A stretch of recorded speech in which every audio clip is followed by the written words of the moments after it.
Motorcycles fam, we're back in the shop today. We've done a little bit of work on Bill's truck. Basically, a little bit's happened. A lot of nothing, but a lot in the background's happened in the process of this whole deal. So basically, let me run you through what we got. So we talked about the Chevy truck. I kind of wanted to clear it with Bill if it was cool if we did the video on it. And Bill does, social media. Basically, it's Grilly Wilkerson. They do like cooking and stuff like that. He is also Pit Stop Billy. And so this truck, it's kind of an interesting one. I've been friends with Bill for a long time. And so it's important for me to get this thing done for him. And that's why we put off about everything else, all the projects that we've had going to get this thing in here and get it out. As you can see, it's on the lift where Ray's truck was. Ray come and got his big off-road truck, and he's gonna do some work on it independently as well. And then we're gonna do some work, me and Ray, with Bill's truck. There is some other guys that may be getting involved in this as well. We'll kind of go through that too. So basically, the history of this truck, we kind of I touched on it before. A friend of mine, a guy named John Stolick, had it in high school. He got it off of his family member, and he's the one that they had like a crate motor in it, and it's got the blue stripes on it. You can't really see it too much. I'll see if I can get you a picture of it. You can see it from the back. So Stolick, he was pretty famous for his stripes, and he striped the thing out. It's got like 68 Camaro hood louvers in the hood. It's a long bed pickup. Bill's got all the parts for it to match the truck. He took it apart back in the day, got the motor set in it. And it's kind of been in my court for years now. We went and got it. You guys seen that in the video. I was doing a little work in the building yesterday because I have some other stuff going on. And I needed to get the truck out of the building. So I had it on the wheel lift and figured, screw it. I had my other friend's truck out of here. And so I backed in the shop. Well, Ray showed up today, and Ray's like, let's get it on the lift and let's start looking at it. So one of the problems we had with it was that the starter or flywheel or something was messed up in it. And that was something that our friend over in the valley that was going to work on it had said.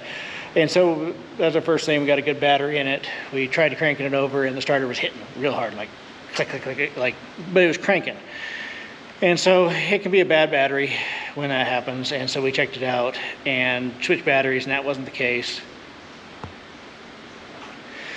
And then basically we started troubleshooting it.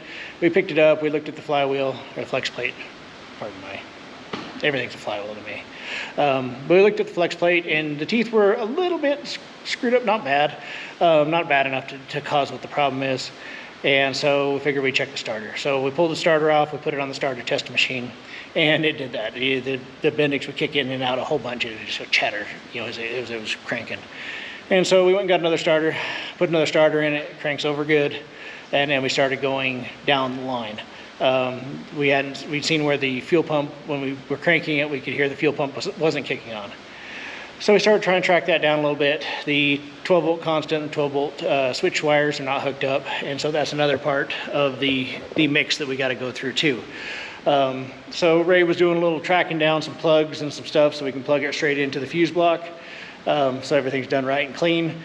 And I need to make the wiring up for that, and then we can turn it on, see if the fuel pump kicks on, and just kind of go down the line. The other thing is that the oxygen sensors were supposed to be wrong.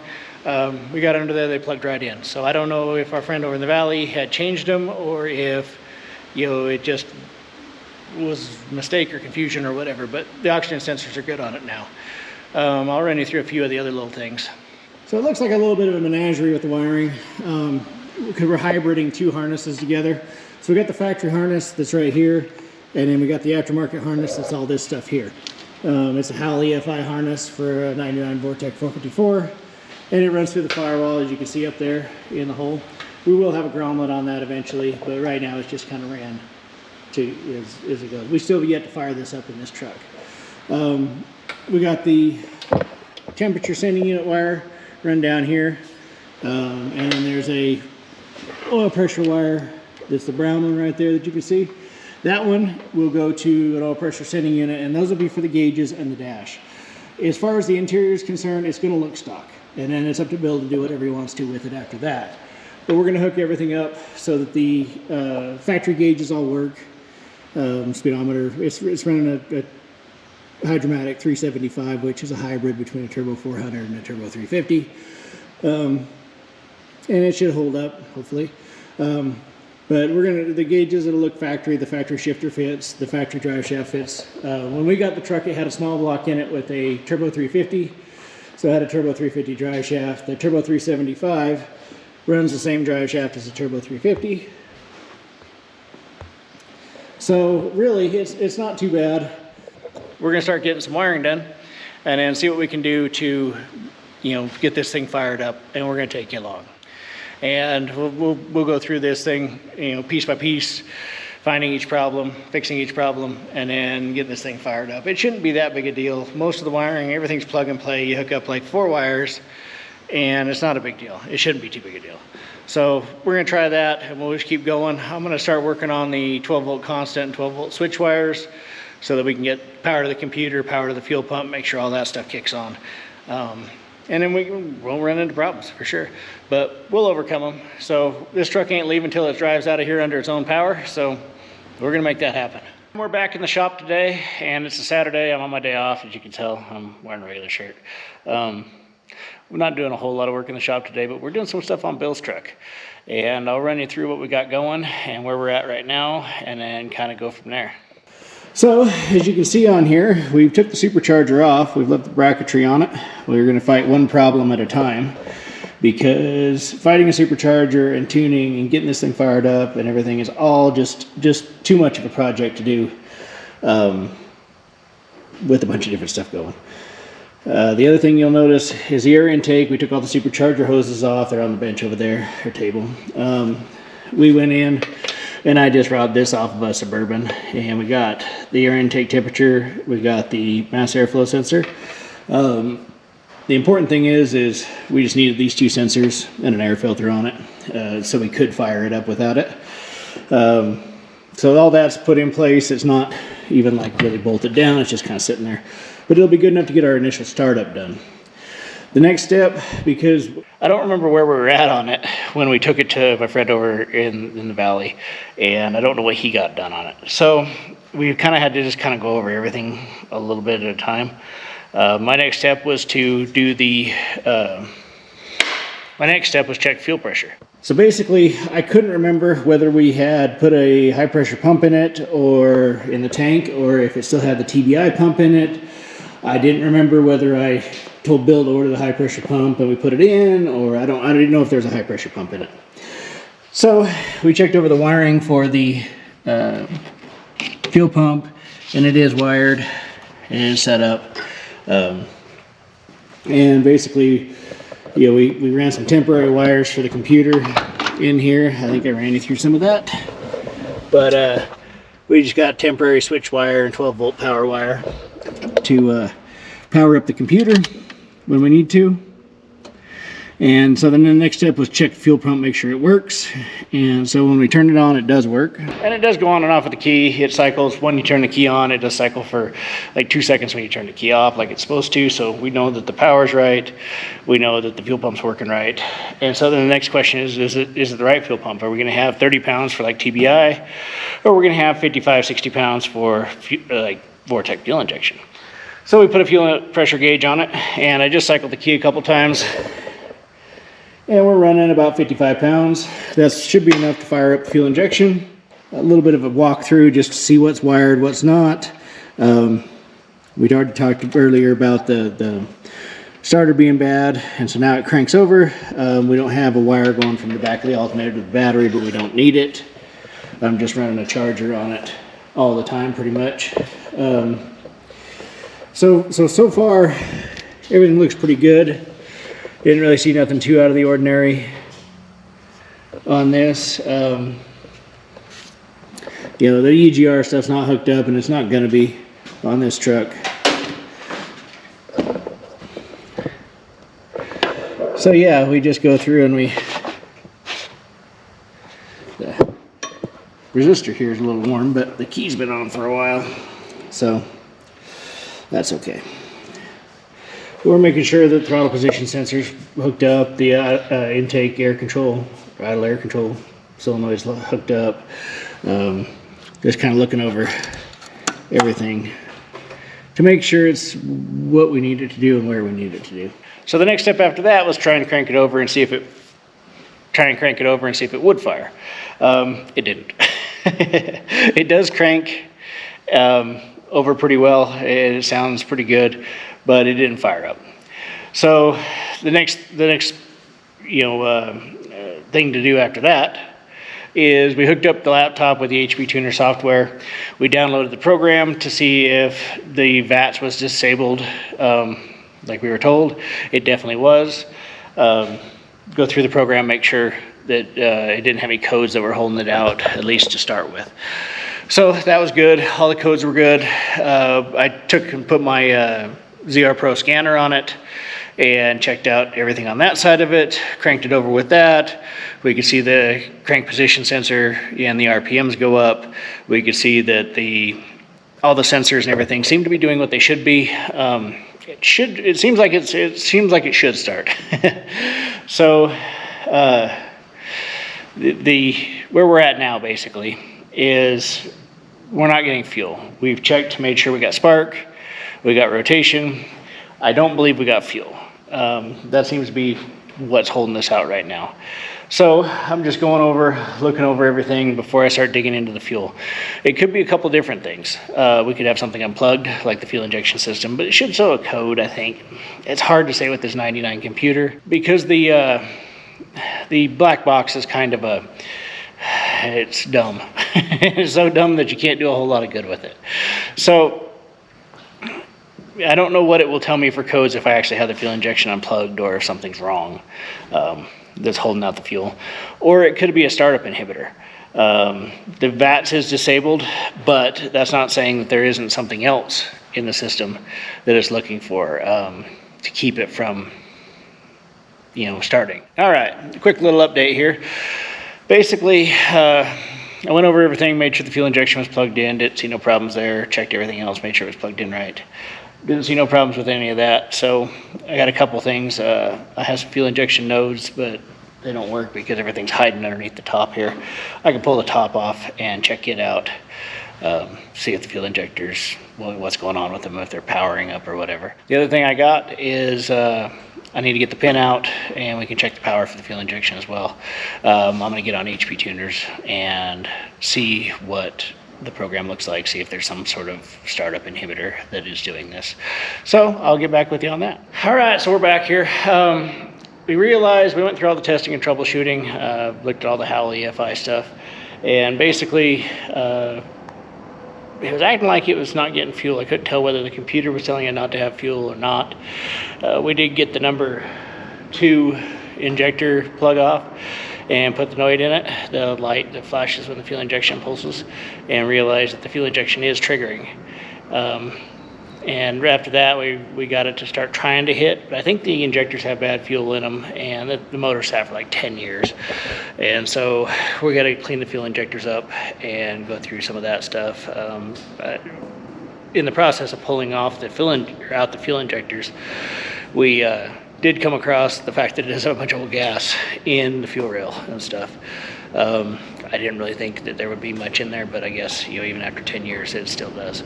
So we're gonna flush the fuel lines and finish getting out. We got the fuel injectors out. See about either swapping them or cleaning them. And I'll show you what they look like now. So these are the injectors that were in it. And as you can see, they're pretty gunky in there. But if you could smell them, you'd realize that they are not very good. They just got a bunch of old fuel, really yellowy stuff. So I think that's both of our problems. There's little filters in here, little screens in here, and I think they may be plugged up too, or pluggy, I guess is the best way, or the way I'd like to describe it. Maybe I'll pull one of them screens out and show you. So if you ever want to clean up fuel injectors and change the screens or the filters in them, this is the screen right here. You just find a screw that fits in here pretty well without pushing on it. And that's what it looks like without the screen. And then you just screw it in there a little ways, and then you pull the screen out. All right, guys, we're getting ready to put back this this Vortec 454 back into back together, I guess. So I'll run you through what we got and where we're at right now. So we got the upper intake off, and the upper intake it just covers the lower intake, which is this part, and then these runners go down into the intake valves and the heads, and the intake ports and the heads. These big ones right here are for the plenum, and so they just connect to the plenum that's open underneath here. So we got the injectors taken out. It's not very much fun to get the injectors taken out without taking the fuel rail all the way off, but I think we got it, and I think we'll be able to put it back together. If not, I got another fuel rail just in case. But we got new upper intake gaskets. They were a little harder to come by, but we did find them. So here's the injectors we're putting back in, and here's another 8 injectors that I had. They were spare injectors. We had another fuel rail.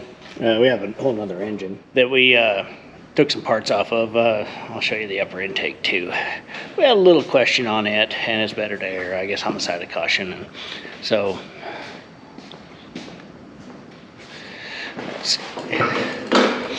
this is the upper intake that came off Bill's truck, and what you'll see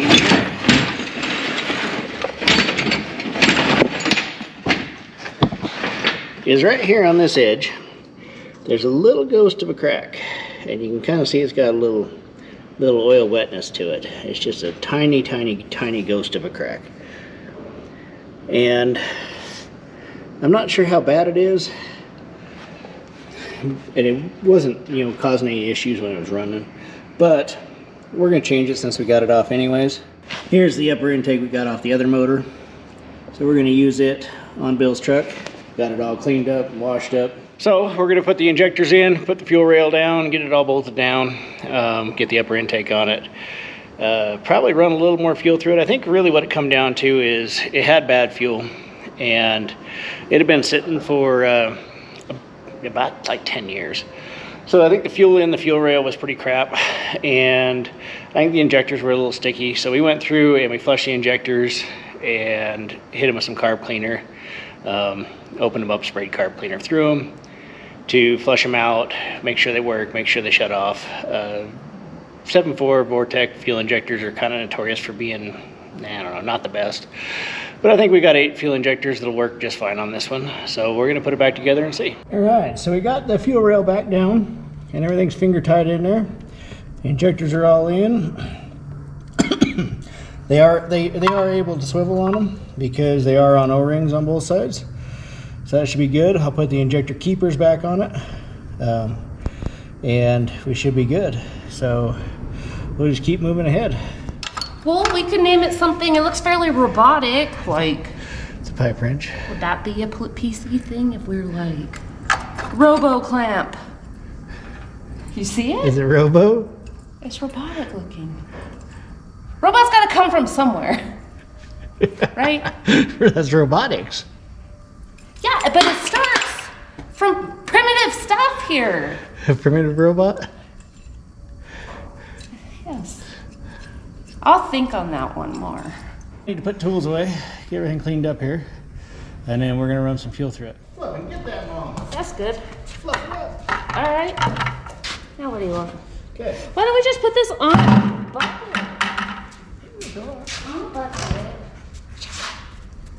That'd be better, right? Oh, that's so good. See how smart that was, John Thomas? Am I gonna need to say stop or something? Oh my God. Oh, there it is. It's not that clean looking. Is there a reason it's so yellow?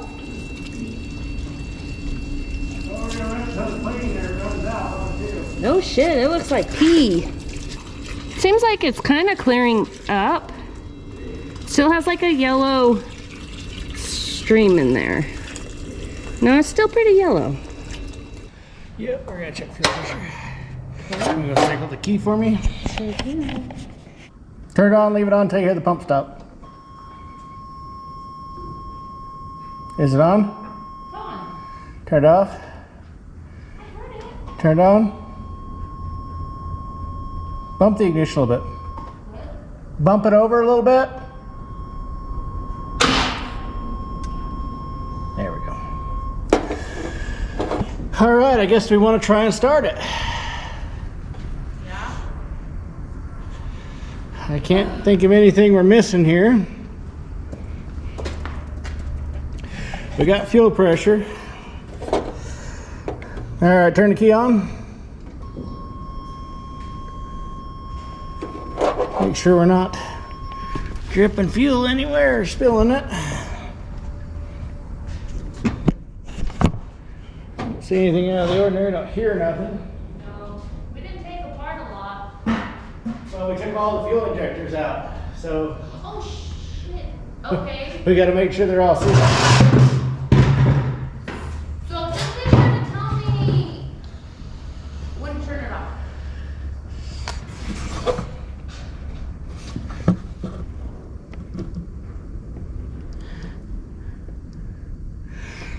Well, let's turn the key on. Okay, turn the key off.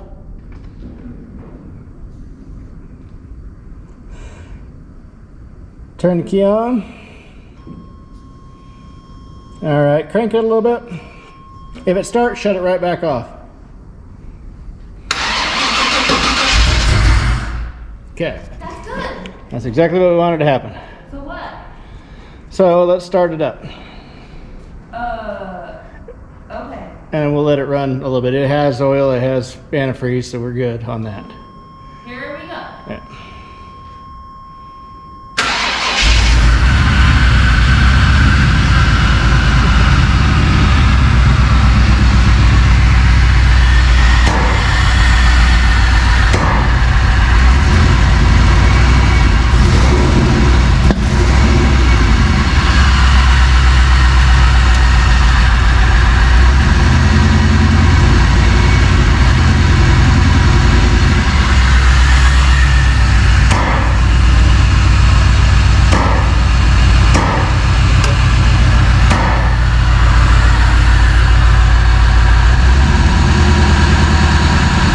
All right, well, as you can see, we got the thing to fire up at least. It's still got some bugs to work out. It's popping out the exhaust, and we got a couple cylinders on the driver's side that are not firing. Well, after a little research, I had Robert helping me here, and we figured out a few things. So basically, here's what we're going to do, or what we figured out. We pulled the plugs out to do a compression test on the 3 cylinders that were not firing, and we learned pretty much why they're not firing. So this cylinder was firing, and it was fine. This one was not firing. This one might have been intermittently firing, and this one was not firing. And so we pulled them out, we did compression tests. They all compression tested good. The problem we found was, as you can see on the floor here, that was out of the back cylinder, 7, and it was spraying fuel out of it that much doing the compression test on the other cylinders. So the injector is stuck open. I think the other 2 injectors are stuck closed. And so what we're going to do... So yeah, we had one injector that was stuck open, and we had 2 that were stuck shut. And so the easiest thing to do is just order up a set of rebuilt injectors. I tested them on the bench and put some carburetor cleaner through them, but it's just not worth the hassle. The other thing we're going to do is new spark plug wires. Probably I'm going to see if I can find some 45-degree boots that are for headers, and do it in a cap and rotor and plugs and stuff. And it's got new plugs, but we're gonna change them anyways. So other than that, we're gonna order up some parts, and we'll get back with you when we get them in, and we'll see if we can't get this thing tuned up together. So until then, thanks for watching.